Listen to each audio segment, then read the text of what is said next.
This is barcodes in one lesson. Barcodes are found on virtually all products that you see in any store. When a laser from a computer scans a barcode, it's actually scanning through a series of 95 evenly spaced columns and checking to see if each one of those columns is reflecting a lot of laser light or virtually none. Computers only understand ones and zeros, so any of the columns that reflect virtually no light are considered a 1. And any of the columns that reflect a lot of light are considered a 0, probably the reverse of what you might expect. So in this example, the computer begins reading the columns from left to right. The first column reflects virtually no light, so it considers that a 1. The next column reflects a lot of light, so it considers that a 0.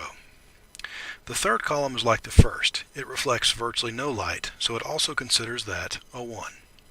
The fourth, fifth, and sixth columns all reflect a lot of light, so they are all considered zeros. The computer continues reading the columns all the way across the barcode and comes up with a number that is 95 digits long, full of ones and zeros. These ones and zeros are then grouped into 15 different sections. 12 of these sections are used for the numbers that you see at the bottom of the barcode. The other 3 are used as guards. These guards let the computer know where the barcode begins and ends, and also where the 6 numbers on each side begin and end. This is important because the numbers on the left are identified based upon one set of codes, and the numbers on the right are identified based upon another set of codes. These codes are different because the computer needs to know whether it's reading the barcode from left to right, or whether the barcode is being read upside down. It figures that out based upon how many ones there are in the code for each digit. The codes on the left always have an odd number of ones, and the codes on the right always have an even number of ones.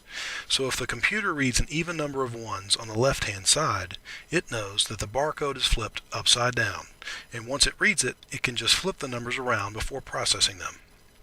Also, as an additional error check, all the codes on the left side begin with a 0 and end with a 1, and all the codes on the right side begin with a 1 and end with a 0. So in this case, we'll plug in the numbers above, and you'll see that those numbers are the exact same as the numbers below. But what do these numbers actually mean?